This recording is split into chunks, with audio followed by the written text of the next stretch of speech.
Wild finish in Atlanta. Game 3, Knicks and Hawks. 106 to play, tied at 105. Jalen Brunson and one. They take a 3-point lead after the made free throw. Then, next Hawks possession.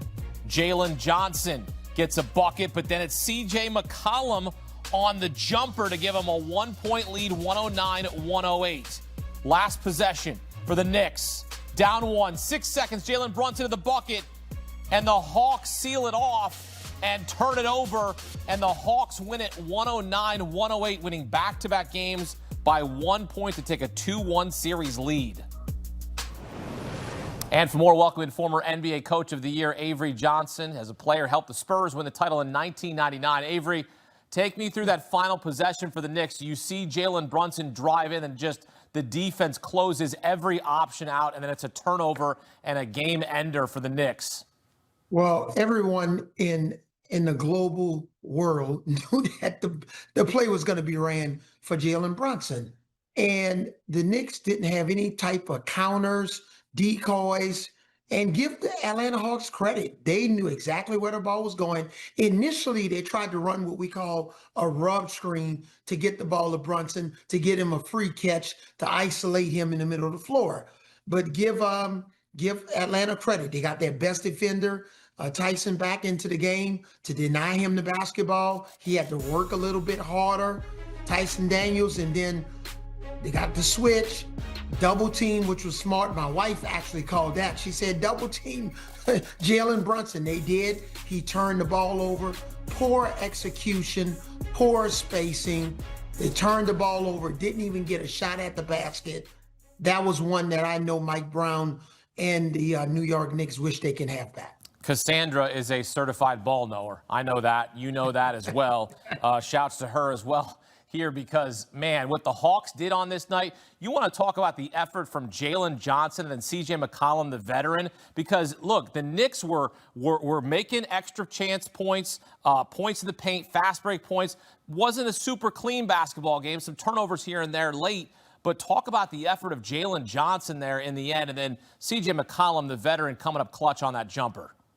Jalen Johnson, you're right, and CJ, nice play, cute little, what we call an ear play. It's a little rub screen off the elbow. The ear means it's flat on the baseline. You spread your shooters out.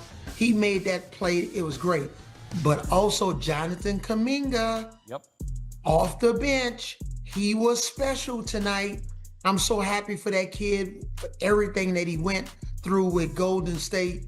Jonathan Kuminga was terrific. The acceleration and transition, one-on-one shots at the end of the shot clock. OG Anunoby made some plays for New York, but CJ McCollum was special.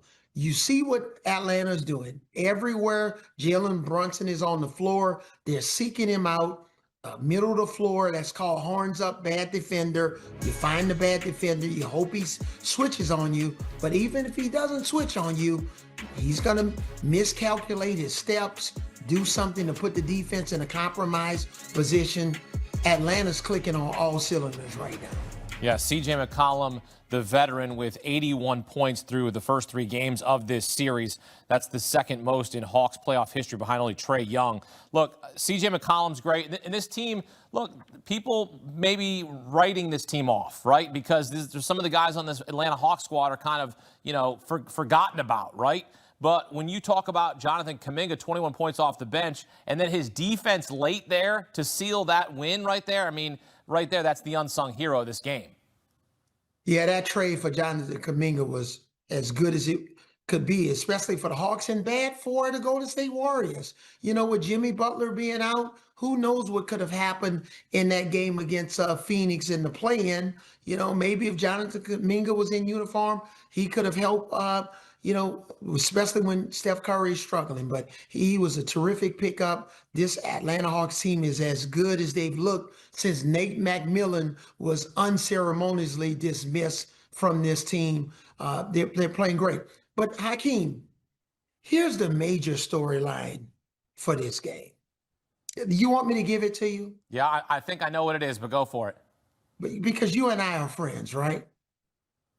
Yes, sir. When you look at Josh Hart and Mikal Bridges. Okay. Yeah. Both of these guys combined salary is about $40 to $45 million. You know how many points they scored combined tonight? Yep. 2. Yeah.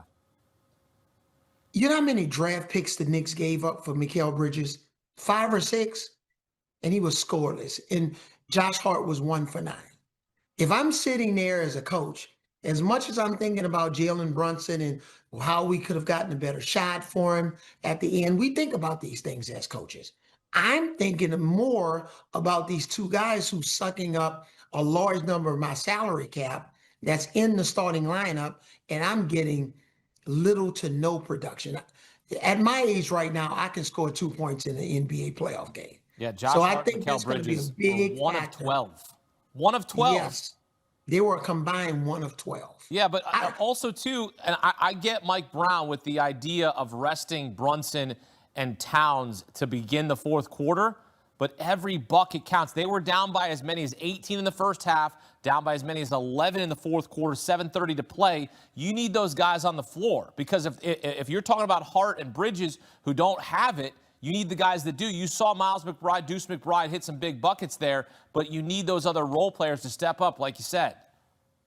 Yeah, because what happens with these NBA coaches in this new era of basketball is about analytics. So if they take a guy out every game at a certain time, independent of the score, that's what the analytics say. Well, we got to go back with the feel. Or what are you seeing on the court with your natural eyes? Maybe the analytics, we can throw that out the door because analytics is a tool, is not the tool. And sometimes you got to go with your gut feeling and keep your best players on the floor independent of what you normally like to do, especially in the regular season. What's the panic meter and what are the adjustments the Knicks have to make? Because, of course, in Game 2, they blew a fourth quarter lead. They were up by 12 points. They blew a 12-point fourth quarter lead. Now they lose another one, back-to-back losses by 1 point. What's the concern level and the panic meter here? Because, really, the Knicks should be up 2-1. Instead, they're down 2-1. Well, the panic meter, Mikal Bridges, do you change your rotation? You bring him off the bench? You got to do something.